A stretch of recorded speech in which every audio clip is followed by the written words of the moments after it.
It's been brutal. It's been lonely. It's been isolating. Has not been good for mental health. This is Pete Watson. 22 years running a Rec2Rec business in Australia. He's the longest serving boots on the ground Rec2Rec in the country. And 18 months ago, when he was in the gym, he asked himself a really simple question. Would I do it all again? His answer was immediate. Fast, no. So that afternoon, he knocked a logo up on Canva and launched something called Recruitment United. Within a week, there were 70 small agency owners in this group. And within 4 months, there was 500 small agency owners in this WhatsApp group. I thought, wow, okay, I've struck upon something. Today, Recruitment United is Australia's fastest growing recruitment community. But here's what I really found interesting, because it supports the exact same situation I'm seeing here from the UK. There is an army of them who are absolutely content with staying small and being a lifestyle business forever. Even though they know that there's no pot of gold at the end, they have no intentions of growing. And that is exactly the point I'm talking about in this show. That's the point about 2025, 2026. You can do whatever the fuck you want. So Pete Watson is 22 years of Rec2Rec, 13 years alcohol-free, and he's proving that the old model of success in recruitment is dead. This is Pete Watson on the RAG Podcast. Pete, welcome to the RAG Podcast. Hello, Sean. How are you, mate? I'm good. It's good. It's good to have you back on. 5 years ago, you were like an Ant and Dec co-host for a month or two in November, December 2020. Yeah. How many episodes did we do? Did you just say 6 or 7? I think we did. Seven, yeah, right? I think we did 6. I think we did 1, 2. I'm looking at the list. Yeah, 6. At the end of 2020, what we realized was the podcast, when I'd gone, if you remember, I went like pretty mental with it in 2020. I went daily for 60 days, and then I was doing like 2 a week, and it was like none of the Aussies were getting a say in what would happen. Like, you know, what was their take on the pandemic? And obviously the lockdowns were stronger, and so you pulled in a list of people that we'd worked together with, and we did I thought it was pretty cool. But yeah, 5 years. It was pretty cool. Mate. 5 years. I just remember struggling to get a word in edgeways, because you're obviously the dominant host, and I just chimed in every now and then when required. Oh well, I think your input was valuable, mate. But it was your show. It was always your show, Sean. It was. The truth is, it was my show. It was your show. And it still is. Anyway, Pete, for those that don't know you, I feel like everyone knows you, but for those that don't know you, we'll go back and tell a bit more of your story, but just give us the kind of bird's eye view today of who you are and what you do. Well, by trade, I'm a Rec2Rec. I've had my Rec2Rec business, Mint R2R, for 22 years, which, you know, unless somebody creeps out of the woodwork that I'm not aware of, that would make me the longest serving Rec2Rec boots on the ground in Australia, which, you know, I'm proud of. Well, some days it makes me feel incredibly old. Most days, it makes me feel incredibly proud. That's pretty good, mate. It's pretty good. But that's not the only thing you do anymore, because that's what you were doing when we spoke 5 years ago. But since then, you've reinvented yourself. Yes, mate. But look, I always said, if I'm still doing Rec2Rec at the age of 50, with no disrespect to the up-and-coming Rec2Recs out there, but let's be honest, it's a young man's game. If I was still doing Rec2Rec at the age of 50, I'd find the nearest filing cabinet and just jump right off. And here I am at 52, mate, still with 1 foot firmly in the Rec2Rec game, and that's okay. But yes, there's something else that's making me jump out of bed with a bit more spring nowadays, and that's the community that I've launched for recruitment agency owners, called Recruitment United, as opposed to Recruitment City. Recruitment United it is. Yeah, you stuck to your Man United roots with that one, didn't you? Even though you put your logo colours there's like there is a bit of City in there. You went for I don't know why you did that. What was that all about? I don't know, man. Well, no, I do know. So the red represented the small agencies, and the blue represents the larger agencies. But you look, it's obviously, I chose the word united because it is exactly what it is. It's uniting recruitment agency owners, and the word used, but it was a very convenient homage to my awful football team. Shortly after launching Recruitment United, a Scouser popped up and said, I'm happy to join, but you'll need to rename it to You'll Never Work Alone. You could have that as the strap line. I know. Yeah. It's clever. You could be like, regardless of your city, recruitment agency owners are united in a movement to ensure that you never work alone. And then you just pull it all together. Pulling it all together. That's pretty cool. I like that. So if we go back to the last time we spoke, I mean, we've spoken obviously lots in between, but 5 years ago, you were a Rec2Rec who I think did quite a similar thing to what I did here. And well, I tried to do it globally, but probably dominated it here. Was you tried to shine a light on what people were doing in the pandemic. I remember you had a podcast, you went through my training and you did incredibly well, and your brand became really well known, but you were good at telling positive stories and trying to keep morale up and help people. What's gone on since? I don't want to go through everything, but like 21, 22 were boom time for the industry. I think Australia felt a pretty similar scenario where once it stabilized from a health perspective, the actual economic benefits were huge. So what can you remember about those couple of years from a business perspective as a Rec2Rec? Look, it was really interesting. And people were saying to me all the time, you must be making a fortune as a Rec2Rec because the market's on fire. But the opposite was true, because any Rec2Rec worth their salt was sitting tight and was not looking for a new job because, A, they wanted to repay the loyalty to their boss who didn't sack them during the downturn, and B, they wanted to finally make hay while the sun was shining. So nobody was moving. And there was very little traffic coming from the UK in terms of recruiters looking to move to Australia. So I did something that I hadn't done for 20 years, which was I started placing rookies and graduates and trainees and people from industry, because I had to somehow feed the machine. And I haven't done that for 20 years. I hadn't done that since my London days. And I absolutely loved it. I absolutely loved the fact that I was putting typically young people on the first rung of the ladder in their recruitment career. And they would listen to your every word. They would listen to the interview prep. They didn't know it all, or they didn't know better than you. And they would hang off your every word. And when they got the job, they were remarkably grateful for the opportunity. So in terms of tapping into this form of Rec2Rec that was highly rewarding, it was that period when I was placing rookies. And I don't know how many I placed, but as soon as the market plateaued again, the demand for rookies just stopped, and I just stopped doing it. But I don't know. I reckon I placed 30, 40 rookies. And what was it like from obviously you've highlighted the positives of the candidate control and the fact that they're listening and they're engaging. But on the flip side, rookies have always been known, it's a lot more of a flakier market where you've kind of dropout rates are higher and stuff like that, because you just not that many people truly know that they want to do recruitment until they've done recruitment, and lots don't want to do it once they do it. So did you find a bit of that it was more difficult to truly know whether someone was going to be good, and there was a little bit more volatility once they landed? Well, no. So what the interesting part was, they were all landing in hot desks and companies that were on fire, and they were all being spoon-fed work. So it was easy. Let's say it was easy. The true test came when the market flattened out, and there was this army of young recruiters who had never recruited in a tough market, and then they started to fall by the wayside. I probably need to go back and keep proper tabs on where all my rookies are now, but I know that a lot of them have done well. A lot of them have graduated and got up the ranks. I saw one of them had recently been promoted to an associate director role, but without a shadow of a doubt, a lot of them abandoned the industry as soon as it got tough. Yeah. And that was what 2023 really wanted. It was a fucking hell of a year. That was the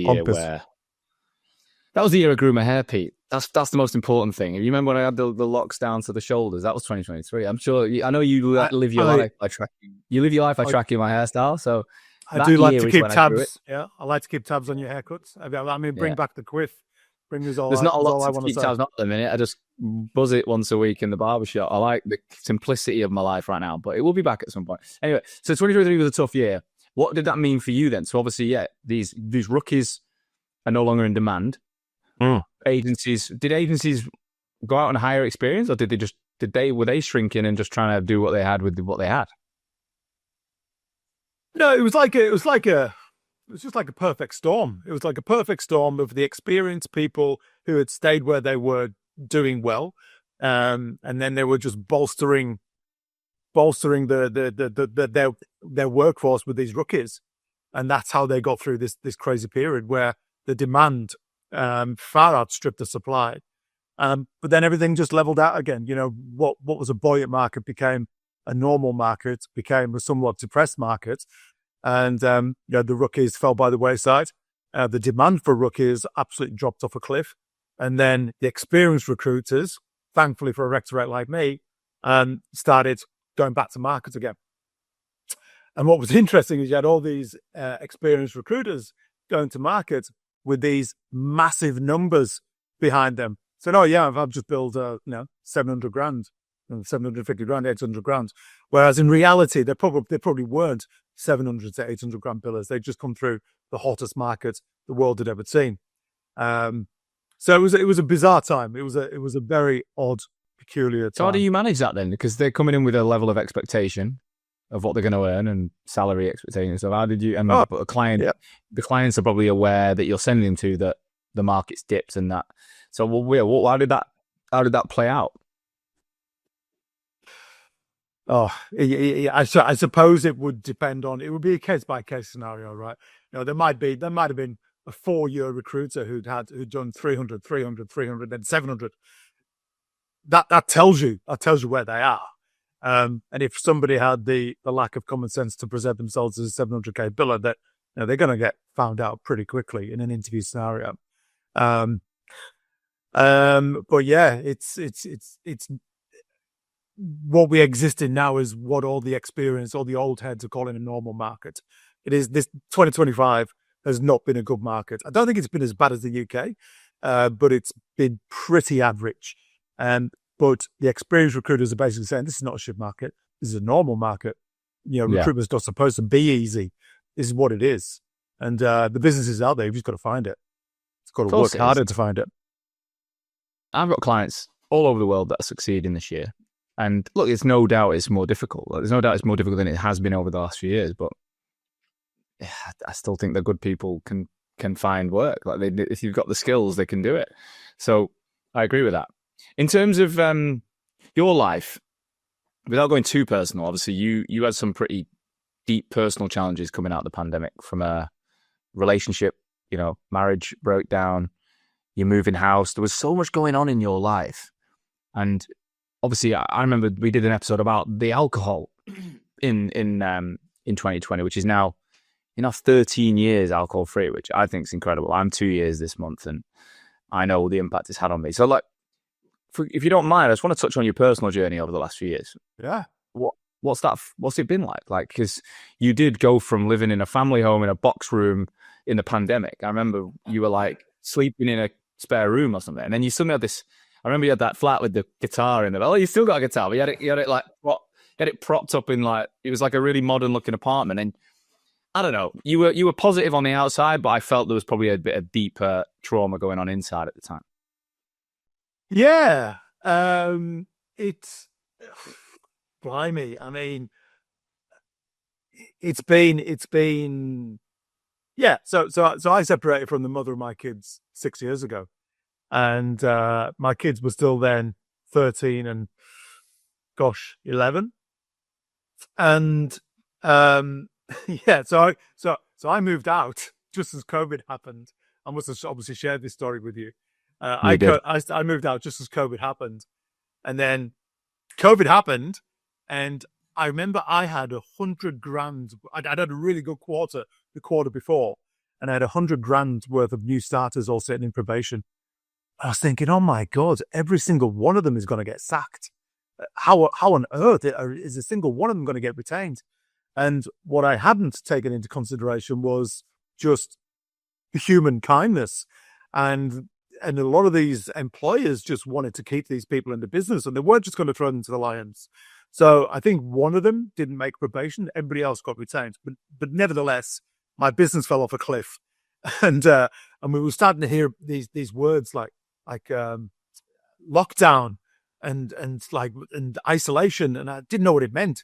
And I had visions of me turning up at the marital home, the ex-marital home, knocking on the window to see my kids. And I just didn't, with a hazmat on. So myself and my ex, we concluded that we would go through COVID together, even though we'd separated. So I moved back into the family home, into the spare room, with the dog, and we got through COVID as a family unit. And I remember reaching out to you. I remember talking to you on the sofa. And I remember you looked quite miserable as well. And you were like, I was doing the same thing. I was doing the same thing. We'd split up, and then COVID hit and kept us together. So I was living with a year married, but we'd already broke up. So I could really empathize with where you were. But it was a different level of relationship than yours. No kids involved, but similarly, like, just fucking hell, mate. Where are we at? And again, we're playing this ant and deck game to everyone else, like positive, trying to keep everyone else's fucking morale up. But deep down, I was crumbled. I was fucking broken. And we had some long chats on the phone about life, if you remember, about relationships and stuff that were completely non-work related. But so how was that? Again, I don't need to go into everything, but how have you, where are you now in your life? Like, how has that changed in 5 years? Well, so it's been 6 years now, and I decided to keep. Well, it's a funny story, but you've asked. I decided to do my best to keep my kids in that family home in the interest of their stability, and that's what I did. So it's been an expensive 6 years, but my kids have had the benefit of living in their family home. And then recently, we decided time had come, because my kids are older, to sell the house. And so my ex has gone off and bought a new house, and then we put the marital home on the market. The marital home, because of interest rises and the market and everything, did not sell. So suddenly, I'm thinking, shit, I'm going to be stuck with a house with a mortgage, and I've got to go and get an apartment, and my ex has already bought a house. So I thought, well, do you know what? Why don't I buy the marital home, the ex-marital home, which was not the plan, but I thought I was left with little choice.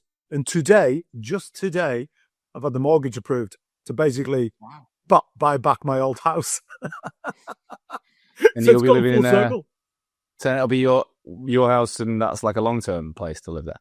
Yeah, it's my home. I'm basically moving back into my home, which I've bought.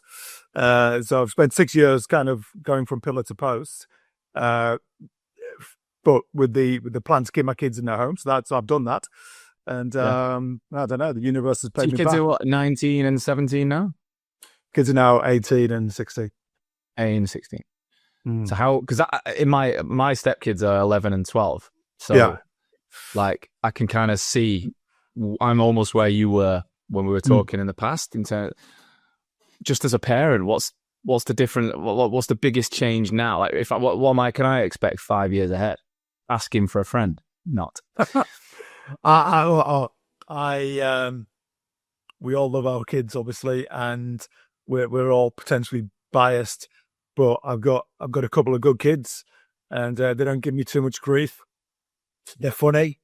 They love their sport. I'm happy with them. I will not be handing them back. But they haven't given me any bother. You talk about my history with drinking and everything. My eldest is 18, and he's only just started drinking. He wasn't sneaking around in parks at 15 and 16 drinking cider, 2-liter bottles of cider, like I don't think they do. I don't think the younger generation do what we did in that way, though. Like, 14 in parks, playing on swings, drinking cider. That was just normal back then. But I just don't. Even where I live in the UK, still, like, I don't see kids doing it. And I speak to my stepdaughter, who's turning 13 soon, and she's like, as if, like, I was 14 out and about drinking. She's like, what? In a year, I'd be out drinking in parks. She's like, no way. Like, she laughs at it. So it is different. It's a different world, but they're so much healthier. They're so much healthier and so much maturer in so many ways. But then, of course, they've got these bloody phones connected to their face 24 hours a day. So, you remove one evil and you insert another. Yeah, different type of problem. Different type of problem. But they're borderline adults now, which is exciting, and different dynamic as a parent, I suppose. Oh, I love it. And sometimes you've got to remind yourself to be the parent, because it's very easy to, fall into the trap of being a mate. But nothing makes me happier than watching my kids play football or sitting on the sofa watching Man United getting beaten 4-0 at bloody Fulham or something. And it's just lovely to have these. Yeah, I mean, I know for a fact that if I'd had girls, I would have loved the girls as much, arguably, if not more. But I'm glad that I had a couple of lads. It's just wonderful. Yeah, I've got a daughter, a stepdaughter, and a stepson, and like my little girl just is I don't know, just rips your heart out having a little girl. I think there's something about, I can imagine. I mean, I've got a stepson and love him to pieces, and we've got that football bond and stuff, so I can see that as well in its own way. You wouldn't change anything you've had, but I look at my dad had 3 boys, and we split. My mum and dad split when I was 5, so Saturdays were our day with my dad, and it was always parks, football, Man City, sports. I think if he'd have had one girl who was maybe not into it, what the fuck would he have done? He had nothing other than and he was an ex-footballer, so he was a very good footballer. He was into his sport. That's all he cared about. So I wonder, I don't know. I feel like it probably works for some people just to have boys or just girls. So let's get back into business. Look, it sounds like you're in a better place, mate, and I'm really pleased to hear where your life's evolved to. But the big thing you've done is you've completely changed focus in work, right? So you are a Rec2Rec, of course, but it isn't really it doesn't feel like your focus anymore. It feels like you've gone into, so tell us the story of where the idea came from for this community. What sparked it? When did it first start evolving? I could tell you exactly. It was 18 months ago, and I was at the gym, and I was reflecting, as you do when you get older. I was reflecting. You constantly I am constantly auditing and constantly reflecting, and I was reflecting on my career, and I knew that I was happy with Mint R2R. I'm proud of it to some degree. But I asked myself the question. I was at the gym on the treadmill. I thought, would I do it all again? Would I do the same again? And it was a fast no. I would definitely not do it the way that I've done it, because even though people look at 22 years as a business owner, they go, "Oh my God, that's amazing. Congratulations. Well done." It's been brutal. It's been lonely. It's been isolating. Has not been good for mental health. And even though you've got freedom to walk the dog, go to the gym, go for coffee, go to all the sports events, school events, but you're on your own, 10, 12 hours a day. And I thought, well, they can't just be me. And I know there wasn't just me, because I'm obviously Rec2Rec, and I understand what's going on in the marketplace. And I'm also acutely aware that there are dozens of new businesses popping up every single month. I thought, you know what? On a whim, I knocked up a logo, called it Recruitment United, knocked up a logo on Canva, and I launched it that afternoon on LinkedIn. And within a week, there were 70 small agency owners in this group. And within Just a WhatsApp, just a clunky, rudimentary, noisy WhatsApp group. And within, I think it was 4 months, there was 500, just under 500 small agency owners in this WhatsApp group. And I thought, wow, okay, well, I've struck upon something. Maybe I need to take it a bit more seriously than I previously was. What was the first concept that you went out for people to join it? Why did they want to? What did you say? Join this group because community. You don't have peers. You don't have colleagues. This is it. This will give you colleagues. This will give you people to talk to. This will give you people to bounce off. And when I look back at the messaging of Recruitment United, all those years ago, 15 months ago, it was very different to what it is now, because I stopped in my tracks probably 3 months in. And I thought, wow, I probably need to say this a bit more seriously. So I thought about the main problems that agency owners and agency leaders live with. And we are the forgotten demographic. Once an agency owner goes out on their own, they are literally on their own. So nobody's helping them. Nobody's giving them the resources that they need. They've got to go and get it themselves. So I thought, what are the 3 problems that recruitment agency owners and recruitment agency leaders have to live with? Well, one is community, lack of. Doesn't matter whether you're a one-man band or you're running a business at 10 or 100. It's lonely. It's lonely at the top. We've all got mates in recruitment, but nobody's really got a community of dozens, if not hundreds, of like-minded peers that you can go and talk to on a daily basis. So I created that. I fixed that problem. There's now 3 130 subscribing members of Recruitment United. And the second problem I fixed was small agency owners and even bigger agency owners struggle to access affordable learning and development. So we've built a stable of ex-recruiter recruitment trainers who deliver weekly training to the community and their staff. So well over 800 recruiters per week get access to Recruitment United training. Is that live or videos? It's live and videos. So they're all live. And, we get about 80 to 100 people turning up to the lives, but then everything's archived and everybody can watch it in their own time. And we've got some of the best recruitment trainers in this part of the world. And we're going to do it all again in 2026. And then the third problem we fix is mates rates discounts. As you know, there are so many products on the market in 2025, and a lot of them are nonsense, but all of the cool ones we've got locked into Recruitment United with mates rates. Including me, you bent my arm. You twisted my arm. Included the mighty Hoxo. So I think between March of this year and now, we have processed 231 discounts, which is a savings of tens and tens and tens of thousands of dollars, which absolutely eclipses. I've gone into full sales mode here, haven't I? Which absolutely eclipses the minute, very affordable subscription fee. So let's just stop a sec. Did you start this as a pure business play? Like, you knew it was going to be like revenue generating, it was going to be it potentially was your vehicle to step away from Rec2Rec? No, not at all. And a lot of people have said, is this like a really long play, convoluted BD strategy? Like, no, it's the opposite. They're the wrong people anyway, aren't they? Because a solo founder is probably not the guy hiring loads of experienced recruiters that you're going to get loads of. Correct. Your clients are probably bigger players than the people in the I imagine. Correct. No. So it's I would love to pretend it was my genius foresight, but it really wasn't. It just took off, and it continues to go from strength to strength, and people love it. People love the community. People love different elements of it. Some people love the community, some people love the savings, some people love the L&D, but if they get a little bit of each, then it's cool. And then we've got an in-house mentoring program. We've got a job sharing platform. And we also get together regularly and do charity volunteering events. It's a proper community, and I'm remarkably proud of it. I'm loving it. My brain is alive with ideas.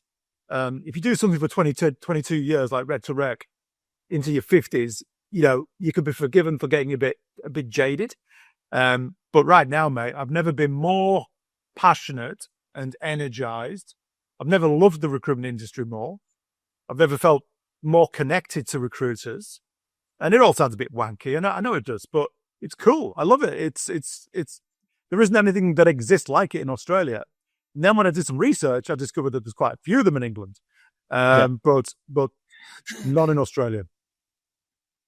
So there's a few things I've got in my head I want to talk about. So the first thing is obviously like the brand side. So obviously you went through my training in 2020. Yeah. I think you were one of my best clients over there because of the way you approached it. You took the advice, you actually just ran with it, you did it, you were consistent, your content was wicked. Like, I think you're still a very, very, very good content writer. What impact do you think that's had on the billings as a Rec2Rec and then launching this community? Having like the recognition to actually get those 400 people in a WhatsApp group or whatever pretty quick. I couldn't have launched Recruitment United with the speed at which it grew without essentially what I learned with Hoxo. And so I did the Hoxo training 5 years ago, and I've implemented, I suppose, my own rhythm and my own style and my own tone, and probably gone rogue a bit, and arguably I might be losing more customers than I'm gaining. But it was that early discipline. It was the process and the systems that I put in place still to this day, literally every single day. I still do it. So there isn't really anybody that I can ring up in Australia who, from a Rec2Rec perspective or a Recruitment United perspective, and it's almost like they're expecting my call. It's almost like, oh yeah, fucking hell, here he is. I know you, mate. Yeah, I know exactly what you want to talk about. Go. And it just makes life so much easier. I am still cold calling. I do cold call because I love it. But also I'm getting so many people coming to me because of LinkedIn content, which I learned from you. You went back through the training in the last year. Yeah. Because you were like, you said, I've gone a bit rogue. Can I do it again? And we're like, yeah, of course you can. So you've gone back through. What impact did that have? Just sharpening you back up? Yeah, 100%. It reminded me of the fundamentals that I've been neglecting. It taught me a few things that I needed to slicken up and move with the times. It's like anything in life, right? A refresher is always a wonderful thing. Because you think, I've been doing this for ages. I must be brilliant at it. Only to be told that what you're doing is largely irrelevant and pointless. And no, it was good. It was a good refresher. Glad I did it. I'm interrupting today's episode to talk about our sponsor, Atlas Recruitment CRM. Admin is a massive waste of time for recruiters. And that's why Atlas, the world's first AI-first recruitment platform, is built for modern agencies who don't want to do it. It doesn't only track CVs and calls. It remembers everything. Every email, every interview, every conversation. Instantly searchable, always available, and now it's entering a whole new era. With Atlas 2.0, you can ask anything and it'll deliver. With magic search functionality, you speak to it and it listens. It finds the right candidates using real conversations, not simply look up for keywords. For me, this would be massive because I spend most of my time talking to my CRMs, talking to my emails. I'm just better with voice. Probably why I got into recruitment in the first place. Now, Atlas 2.0 also makes BD easier than ever because they've got an opportunity section where you can track, manage, and grow client relationships powered by generative AI and built right into your workflow. If you need insights and reports, they've got custom dashboards that give you total visibility over your pipeline. And that's not theory. Atlas customers have reported up to 41% EBITDA growth and an 85% increase in monthly billings after adopting the platform. So there's no admin, there's no silos, there's no lost info, nothing but faster shortlists, better hires, and more time to focus on what actually drives revenue. Atlas is your personal AI partner for modern recruiting. Now, don't miss the future of recruitment. Get started with Atlas today and unlock your exclusive RAG listener offer at www.recruitwithatlas.com/the-RAG. All right, let's get back to the show. So you go through this early wave of interest. What we spoke about, I remember at the very beginning, was all right, there's something in this. And then your challenge was to monetize it. So to turn it into a business for you to really invest your time. Because if it's not revenue generating, you still got to then put more effort into Rec2Rec. So what happened there? How did you pivot so that obviously it started making money so that you could put more effort into it, not just so that you purely about you, but so you could dedicate to it? I'm not there yet, mate. So it balloons to 500 really quickly, 500 members. And I then said to the group, guys, this is taking over my life. My Rec2Rec business has been seriously neglected. And because we were genuinely a community and everybody's trying to help each other out, I said, can you help me? Can you help me keep the lights on? And I asked the group, I said, you tell me what you think is a fair amount to be charged for this product, this service, this offering. And they came back with a number and I went, cool. I said, that's a good number. I said, what? I'll even take a little bit more off. In the hope to keep more people in the community. Like anything in life, you had your rock solid loyals, the OGs, and they locked in. And then you had an army of silent fucking ghosts who just ran for the hills and were never heard from them again. And then I had to start the rebuild to get back up to the numbers.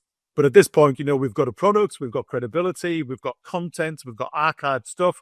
So you go to market asking for a little bit more money, and that's where we are now. But it's still, it's not making silly money. I want to get to the point where I can dedicate my life to this full time because I think I can take it to the stratosphere. But I estimate it's probably another 9 months or so before I can start thinking about laying down my Rec2Rec compendium.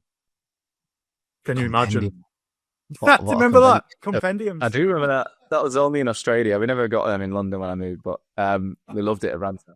So tell me, how much are you putting into Rec2Rec now, and how does that compare to before?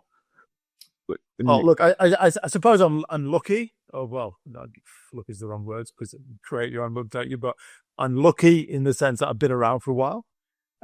Lucky in the sense that my there's a few well-known Rec2Rec, so I'd like to think I'm one of them. So, the phone will ring still. It's 2 or 3 times a month with good candidates. And if you get the opportunity to work with those people exclusively, you can still make very good placements with very good candidates into very good businesses.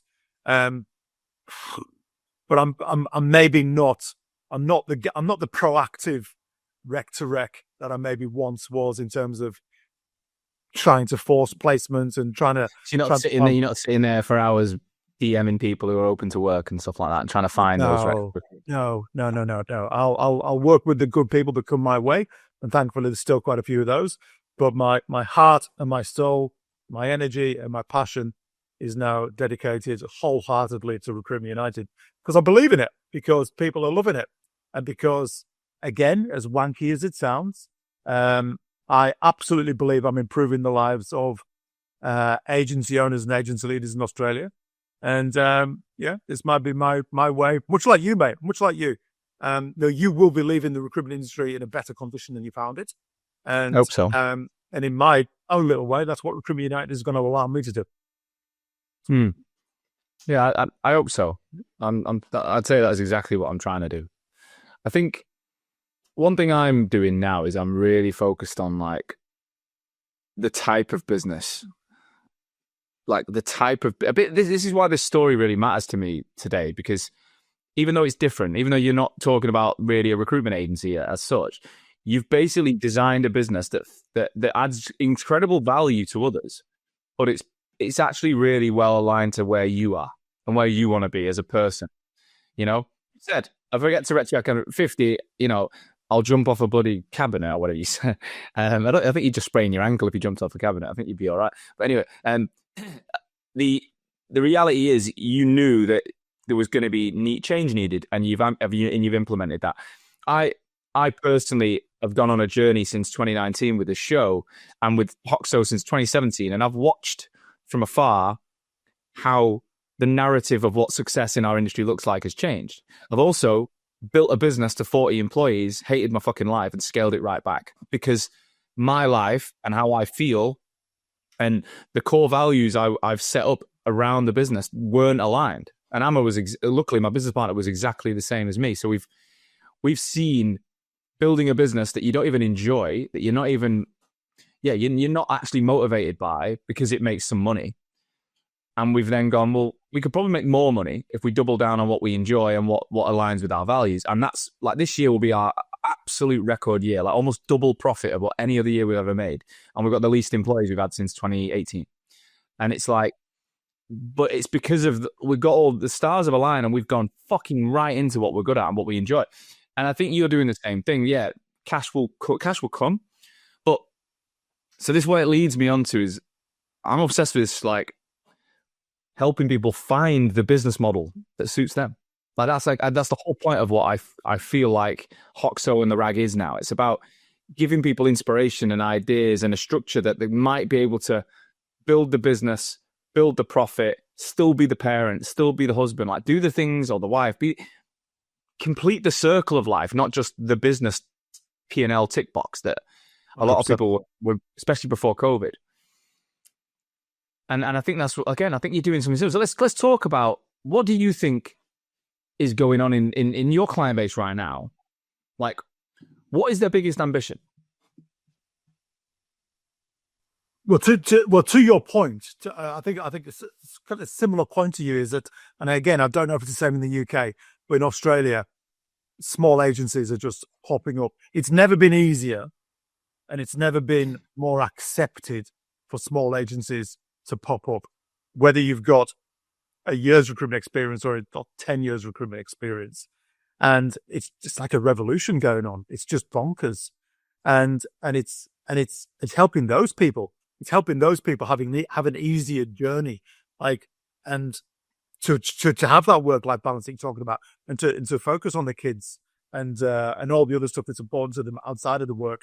But somebody said to me from a big agency, to answer your question, somebody said to me, we're not concerned anymore about what Michael Page and what Hayes and what Robert Walters are doing. We're concerned about all those hundreds of small agencies. They are now our competition. We're not even looking at the big businesses anymore. We're looking at the competition. And we're worried about the people in our business who are going to leave and start those small recruitment companies. That's our competition. That's what we need to focus on, not what Michael Page is doing. And it's fascinating. And to answer your question, what's the ambition of these bigger businesses? I don't know. What's the ambition of the smaller businesses? Yeah. So the guys doing Recruitment United, what do they want? Right. Okay. There is, I would say, 20% of them want to grow. 20% of them want to scale. 20% of them want to chase that dream of selling for millions and then living on the beach. Yeah. But there is an army of them who are absolutely content with staying small and being a lifestyle business forever. Even though they know that there's no pot of gold at the end. They have no intention of growing. And they know that from the beginning. What's interesting, I mean, I started Mint stupidly. I started Mint thinking, yeah, I'm going to grow it to 20 people, and then I'm going to go into Asia, and then I'm going to have this business, and I'm going to sell it. Mate, never happened. And I remained as a one-man band for many, many years, almost stuck. But that's because there was no material back then. There was no you only knew what other people said, which was at the time was you had to grow a business of headcount and sell it. That was literally the fucking success narrative. Yeah. Now, there's your podcast, my podcast, Hisham's podcast. There's communities. There's online learning. Like you say, there's never been more agencies popping up because there's never been more material for them to lean on to make a decision that they can do it. Correct. 100%. The Rag is the show that I wish existed when I was launching Hoxo. It didn't fucking exist back then. But are they? Do you think they're going to be content with that in the 3, 4, 5 years down the line? So day one, you don't know what you don't know. Years ago, you were like, I'm going to grow a big business. Nowadays, a lot of people go, fuck that. I just want to make a lot of money and stay lean. Do you think it stays? Can people maintain that? Or are they going to build a bit of money over a few years and then get excited by a different strategy? I think there's a rare few that can go the distance. How I've done this for 22 years, I do not know. I really do not know. It's odd. But I think plenty of people will, especially if there's communities like Recruitment United. But of course, there'll be plenty of people who will throw in the towel and go and get another job. Or at that point, they can go, do you know what? I'm sick of doing it on my own. I'm going to grow. This is the time to grow. Maybe they weren't ready to grow 5 years ago, but now they are. But that's the point about 2025, 2026. You can do whatever the fuck you want. You can literally take this in any direction you want. That's the bit. Whereas back in the day, when you and I both started out, you could only work for a bigger business. And that's the only way you were going to be successful. And you had to get an office. Didn't exist anymore. You had to go and get office space, and you had to get a phone line. You had to get a printer and all this bollocks. You needed a proper business with systems and physical. And now you can have it all digital, and it is cheap and it's cheerful and it's possible. So when people do add a few heads to their team, do they still qualify for Recruitment United, or is that you're better off somewhere else now? Is it only for solos? What's the community? No, not at all. Look, again, like anything in life, right? It iterates, and whilst Recruitment United started for people like me, tiny 8 micro businesses, solopreneurs, it wasn't long before I started getting knocks on the door from bigger businesses saying, "We've heard about you, and we've seen the training that you provided and the discounts, and we want to get in." And at first I was like, "Oh no, you can't. No, this is just for the small businesses." I thought, well, that's stupid. If this is a legitimate community, why not just open the doors? So we've now got an army of boutiques in there, and then we've also got a very healthy amount of medium to large size businesses. We don't have any of the globals in there yet. That'd be weird if they ran. But feel free to ring me. But yeah, no, there's now sizable organizations in there because they can give their whole team access to this training. So, literally anybody can jump into Recruitment United. And how do you decide what training they get? What's the methodology behind what training you cover in a year or in a I'm trying to understand the dynamic of what's inside them. How? Yeah. So we've now got six trainers within our stable. There is some crossover, but minimal crossover about what they talk about. We often ask the community themselves what they want to be trained on. We'll take the content from the trainer, put it into the WhatsApp group with a little poll, and they tick the ones that they want or the ones that are most important to them. Of course, things like BD, people cannot get enough BD training in this day and age. And what one trainer says and what the other trainer says can be, even on the same subject, can often be very, very different. So I love the fact there are different flavors, and it's eclectic and it's different. There's minimal crossover. Some guys go for long content. We've got a guy called Marcus Lynch, who's the chap who created and sold Halcyon Nights. He started a recruitment training company called Zinger. And as the name would suggest, it's all kind of short form, bite-sized training. So we try to cover all bases. What I have decided to do this year is make sure that all training is laser focused on return on investment in terms of running a healthy desk. Whereas 2025, there's quite a few webinars in there that were left to field, which weren't necessarily directed about building and billing well. Every single training session now is going to show you how to make more money. Okay. So it's focused, which is what drives decisions and helps growth. What would you say because again, I'm sure AI is a big topic in your group. How is Australia? What's the opinion on AI's impact on the recruitment industry across your client base in Australia right now? Love it. They love talking about AI to the point where 2026 we're going to have a AI designated WhatsApp subgroup, and I think people are just terrified of taking on too many shiny AI toys and then getting locked in with them and wasting money and wasting time. We've actually created a new subgroup called the Demo Gods, which is a play on demigods. And we've got 4 self-confessed rec tech nerds within the community who have agreed to demo any AI product that gets sent our way, and they will demo the product on behalf of Recruitment United. And if they like it, they'll give it the Demo God seal of approval. And if they don't like it, they'll give it the Demo God thumbs down. And if they like it, I will go to the supplier and I'll get it negotiated and I'll add it to the community. So we're trying to streamline the noise that's out there, but there is a lot of noise out there, a lot of noise. Have you seen what I'm launching with Jordan at Atlas? Have you seen the AI bootcamp that I've announced? I've seen you talking about it online. Yeah, it's the exact same problem you just said. Like we spent 2 years. He's been mentoring me. I've been listening to the market. I've been doing a lot of these demos myself. I take a lot of the demos because I'm like, well, you don't know what you don't know, and I think it's my responsibility to understand what's going on. I've had some really cool demos where I've been super excited, and then I go back to Jordan. I use Jordan as my sounding board. I'm like, mate, what do you think of this? I think this one is really interesting. I always think as well, could he build it in Atlas? I'm trying to help him out. And almost every time he says, you can do that with ChatGPT. And he's like, it's just literally all the time. So what we've come to the conclusion of from our client base is most people haven't got a clue what they're doing with the one platform. Like they're not actually proficient in using ChatGPT or Claude or Perplexity or whatever they choose, Copilot, they choose as their core LLM. And so adding more on top is fucking madness, in my opinion. Like if you don't fully understand how to use that tool, what are you doing? And then the more I got under the bonnet of Jordan has had to use 1.5 billion OpenAI tokens to create Atlas. All right. So when you're building business applications on OpenAI, you use tokens. 1.5 billion. That is well over 300,000 Australian dollars in spend to build Atlas through OpenAI, which makes him in the top 1% of OpenAI users on the planet. And he's only focused on recruitment. So we've come up with a comprehensive training program based on all of his knowledge on how a recruiter can bill more using just OpenAI.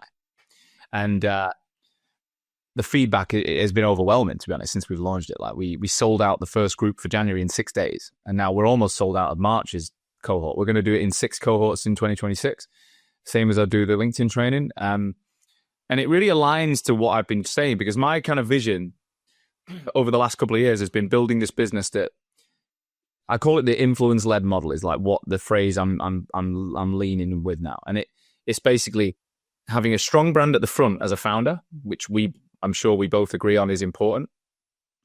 And then behind that, it's about systems and delegation. So if you do want to get to the multiple 7-figure mark, I don't think it's a solo project. I think multiple 6 figures is a solo project. If you want to go to 7, multiple 7, I think it's a small, lean team of AI and delegated and people. But it's understanding what people do what in your business. And this AI piece is the next logical step. So training, we can train people. We've always been training people on the LinkedIn. Now we're training people on the AI. So the combination of getting LinkedIn right and your AI usage I think is the first primary step. And then it's delegation and building a team around you that fits what you know from those two, or the demand you can create from the market, and what you're going to do a lot more with when you get AI right for yourself. But there's going to be a tipping point, because I think you felt this, is you get to a point where what you do all day matters almost as much as what you earn. Like the tasks you do. Yeah. And I think if you do what you enjoy and you're good at all day, and you delegate the other things to a small lead team, you can take this to a £3 to £5 million business with 50% profit margins and fucking love it. And I'm like, well, that was not possible in the past. It wasn't possible 5 years ago. 100%. Is that course? Are you doing that in Australia yet, or is it just in UK times? Yeah, it's the same as the boot camp. So it'll be there's a morning session, afternoon session. So yeah, there's Australians available. Cool. Man. We can talk.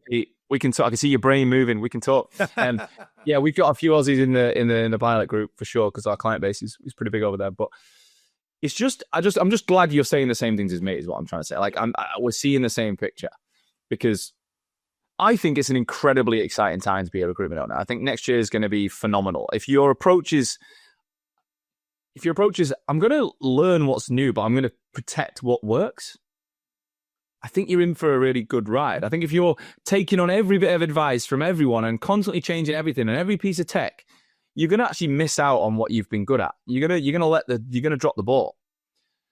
And I think that's where there's a lot of people tinkering, and they don't do a lot. They don't fucking do a lot, and they don't make a lot of money. And they wonder, they're blaming AI, and they're blaming immigration, they're blaming fucking whatever. They're not doing a lot. They're not actually meeting many. I ask people every time I meet, how many meetings do you have a day? Now, what do you mean? How many people do you meet a day on Zoom or on a phone? I don't know. 1 or 2? Well, I'm like, 1 or 2 people a day. That's your biggest fucking problem. Not AI, not anything else. You're not fucking meeting people. It's bonkers. I think we cracked the formula for successful recruitment, or the formula that existed to be a successful recruiter 10 years ago is so vastly different to what it is now. It's a completely different beast. It's a different game. I don't think it's the same, though, that it's still a case of consistent interaction. Like how you get there has changed, but the bit that hasn't changed is you still need to meet people one-on-one on a phone call or a Zoom and transact business. It's what happens in the background. Yeah, it's just getting to the meeting that's changed. The meetings are still the same. Job briefs, sourcing candidates, screening candidates. Again, you might use AI to source and screen, but the process remains the same. It's just how you get there. The mechanism changes. But I still think the guys that are meeting 3, 4, 5 people a day in the diary, plus they're making calls around it and they're moving, they're the ones that are making a lot of money, because they're consistently in the market, learning and listening. And the guys that are going, I only speak to like 8 people a week. I'm like, you're fucked. Like your attitude, and all these like drip campaigns and all the cool AI automated systems, they're not working. Yeah. I don't know if you're seeing this in your client base, but the amount of people that set up these like multi-stage, 12-stage drip campaign emails, and they're like, I spent a month creating this Frankenstein model, and it don't fucking work. I'm like, well, I've been saying that for 2 years. I mean, you need a CRM, Pete. You need a real CRM. Yeah. Don't start on the CRM. I've lasted this long. Have you got a CRM in place for Recruitment United? Is it all backed up in data? kind of. Yeah. I'm getting to a tipping point where, I mean, look, I'll be hitting 500 members in Wow. 6 months. So I will need one. Yeah. I need to. Well, there's a secure login. There's a platform people log in and use, right? Yeah. 100%. Yeah. Don't make me look like a complete amateur, mate. You know. So let's go into like 2026 then. So you mentioned 500 members. Is that a goal? Is that like a real goal of yours, or is there something bigger than that for next year? What are you trying to do? 2026. Well, we actually had an internal session with Recruitment United called TUF, TUF, which simply stands for the United Forum, where we talked about our goals, things that we'd learned in 2025, mistakes we'd made, what we'd learned from them, and what the goals are for 2026.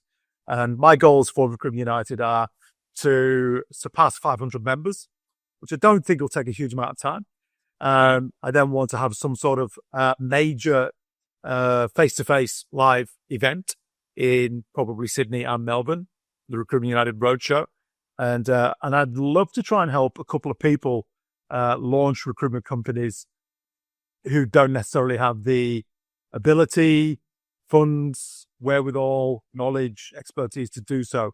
And if a community can wrap an arm around them, whether that be like somebody who's younger than your typical recruitment agency owner or return to work mum, whatever it might be, and just try and launch a couple of people and just help them free of charge.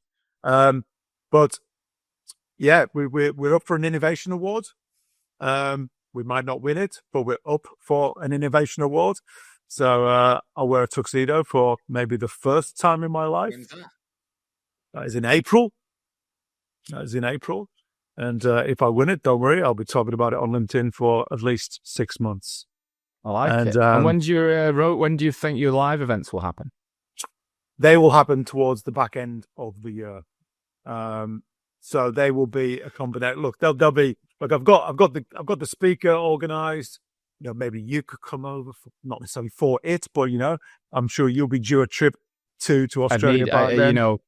I need to know dates soon, mate. If we're going to even think about that, when you got 3 kids in the UK, you need dates. So I would love to be there though. If I could be there, I will be there for sure. No, but it'll be cool. It'll be a way of giving back to the community. It'll be also a way of bringing the community to people who don't know anything about it. I mean, I had the best time in Australia when we obviously caught up in person in May, and I had the best time. Like April, May, it was amazing. And the weather was shit. It pissed down every day. But it was literally so much fun, and you know, to see so many people I knew but I'd never met, and the community out there is just—I think it's brilliant. You know, there's so much energy. Like, I'll be honest, I did the same thing in Dubai that I did in Sydney, and it was completely different. And you didn't come to Melbourne, mate. You did the typical Pommy thing, went straight to Sydney. Get your ass to Melbourne, mate. That's where the magic is. I lived in Melbourne, mate. So you know, there's nothing typical about. I lived in Melbourne, didn't I? But it was more of it was just a week, and I wanted to just see. And look, it worked out. What we did was pretty good. It paid off, and I would definitely do a bit more travel next time. But yeah, I went to Dubai and did the same thing, and it just didn't. I don't know. There was just a different air, and it was still a productive event. But I felt like in Australia, the founders listened, and they asked really good questions, and they were there to just soak it up.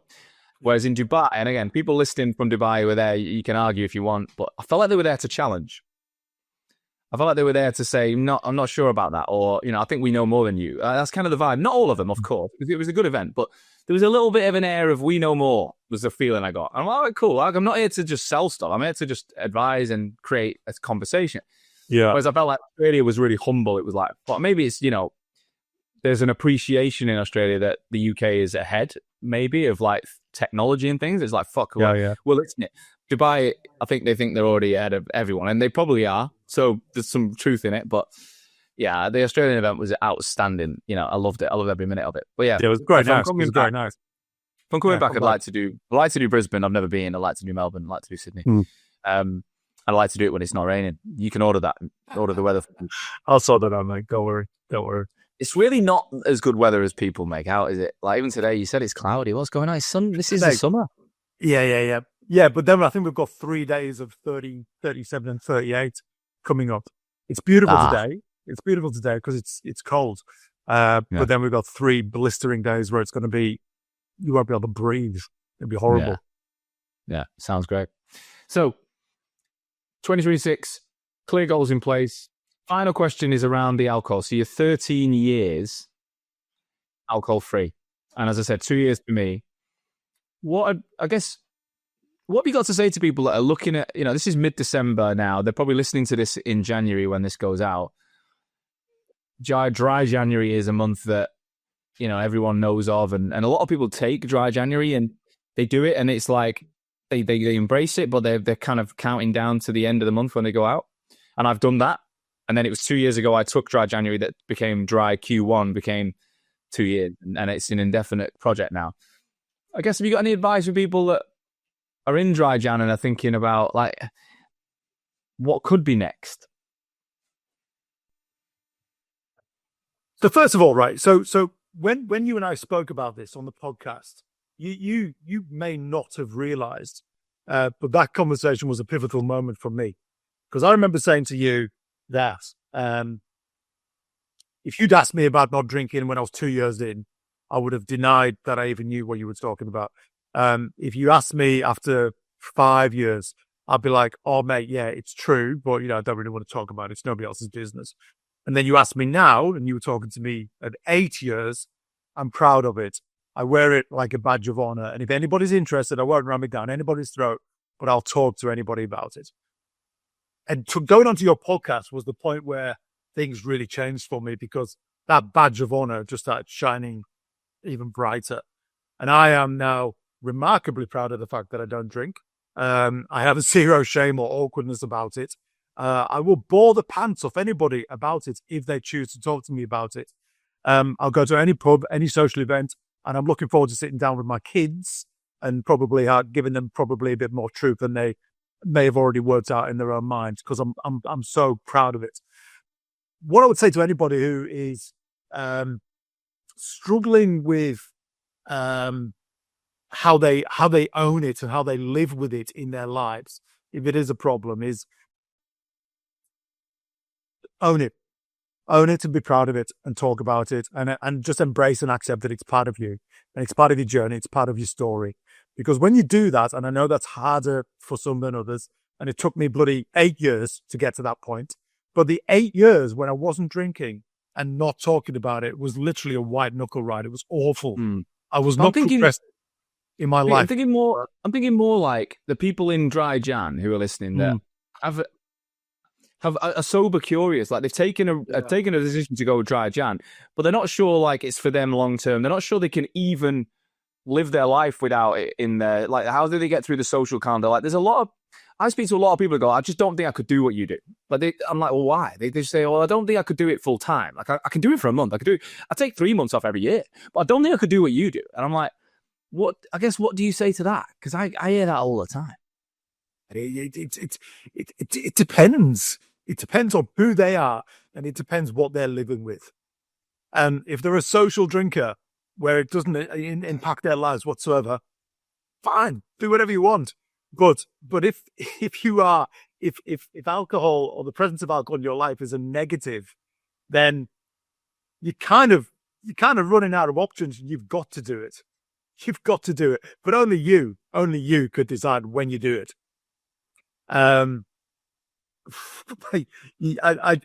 Ironically, after 30 years of not drinking, I still don't feel like I'm qualified to give anybody advice. I don't know if I've done it the right way. There are so many ways of not drinking. And I white knuckled it, and then I just fucking willpowered it, quite frankly. But if you're struggling with it, all I can say is categorically, without a shadow of a doubt, there is no downside to not drinking. Once you get past all the pride, ego bullshit, it's a fucking great life. And I think we've got to a point in society where it's way more accepted now. Like, way more accepted. It's not, I mean, I get literally I went to London last week with the lads, and these were the lads who were taking the piss out of me in 2015 when I took my first break, and they were like, oh, here he is with his Beck's Blue, and like, now it's just, I think if I tried to have a drink in front of them, they'd tell me to stop. Like, they were just like, they think it's great what I've done. And I do think that perception's changing, not in everyone, but it is. And then it's funny because we've done it the opposite way around. Like, I probably lent on the alcohol-free beers a lot in the first year. and I barely drink them now. Like I'll have the odd one when I'm out. I don't really touch them at home. I'm not arse. You didn't drink them for 8 years or whatever. Said to me like, well, I think I'm not touching them. And then you've drank one in this session. You enjoy one, and I think I'm not saying you drink them every day, but you enjoy them. So I think they're an amazing substitute for people to get to still taste beer and have an adult drink and be in a bar when you're ready. But last time I was in London, I catch up with my mates from uni every year, and when we walked around quite a few pubs in Covent Garden, and every single pub in Covent Garden had alcohol-free lager on draft. They don't have that in Australia, and I was basically walking. I was like on a pub crawl with my mates drinking pints, and it was the first time in nearly a decade and a half where I felt, I'll choose this word carefully, normal. Yeah. Where I didn't feel like I was on the outside. And it's cool that the world has got to this point. Yeah. Too many alcohol-free beers makes you feel like shit though. Like you can have a weird hangover. They're different type. It's like a stomach wobble and like sugar overdose. Like I don't do too many of them anymore because I've had like 7 in a night, and you don't get the alcohol hangover, you get a different one. They're not good. You can still drive your car and stuff, which is positive. But it's funny. The most normal I felt is when I went out with Keith, who is my coach and my buddy, he runs an alcohol-free retreat, and there was like 12 of us on a retreat for 2 days. And the second night we went out playing pool, had a few beers and a curry, but everyone's on alcohol-free, everyone. So like getting around in and like everyone's the same. And that was like going back in time, because even now when you go out and you have the 0 and they don't, it's still somewhat different that they're choosing alcohol, you're not, and they're going to get more intoxicated with every drink and you're not. Whereas we did a whole night, everyone on the same wavelength, drinking the same drinks. It was like, that was cool. I don't know if you've done that. We had the Recruitment United Christmas meetup in Melbourne last week, and I reckon 40% of the group weren't drinking. And as soon as a couple of people saw me with the heaps normals, they were like, oh, yeah, we'll have one of those. And I will say, by the way, I have a WhatsApp community called the Recruiters Wagon, which is for recruiters who don't drink or are super curious. There's about 120 of us in there as well. So if anybody within the recruitment land listens to this and they want to be part of a community of non-judging, non-drinking recruiters, let me know. Amazing. Look, Pete, thanks for being so open with your personal life and your professional goals, and thanks for helping. I mean, there's a lot of people that you've impacted in the last year and a half based on an idea in the gym, and I think you should be very proud of it. I've enjoyed interacting with your community. I've worked with a lot of your members. It's brilliant what you're doing. We'll definitely get you on in the future. I hope you smash through that 500 mark. I hope it becomes financially enough for you that you can hang the Rec2Rec boots up, because I know deep down that's where you're heading. And I hope it continues to grow. If anyone's listened and wants to find out more, I'm guessing just a quick DM on LinkedIn would be sufficient to find out. And my final question is, can people from international, UK, UAE, whatever, people listening from overseas, can they join the group? 100%. I'm in the process of trying to properly launch Recruitment United UK. And that will happen in 2026. So yeah, I know that there's a few communities in the UK. But if you're looking for an alternative option, 100% hit me up and we can chat. Top man. All right, mate. Thanks so much. Thank you, Sean. Appreciate it, mate. Take care. Thanks again for listening to today's episode of the RAG podcast. If you haven't already, please do subscribe wherever you listen to this show. As the more subscribers we get, the more people will listen and the more recruitment owners we can help. As a recruitment founder, you must know that things are changing. AI is everywhere. Cold outreach is getting harder, and job boards, well, they're not what they used to be. But personally, despite the negativity, I believe the future is the greatest opportunity of our lifetime in recruitment, because for the first time ever, a founder with 5 recruiters with a clear niche and the right systems can build the kind of influence, reach, and profitability that used to take 500 recruiters and a global office network. The agencies that are winning right now aren't necessarily the biggest, but they are the most visible, the most trusted, and the ones building inbound demand. At Hoxo, we're working with clients who are running multiple 6 and 7 figures in net profit, outperforming the negative noise and headlines. So to explain what these guys are doing, I've created a brand new free masterclass video for RAG listeners. In this video, it's less than 10 minutes long. I'm going to show you what these businesses are doing differently from the rest. So the link's in the description. Fill in the form, watch the video, and see exactly how this system that these clients are using could work for your agency. Good luck.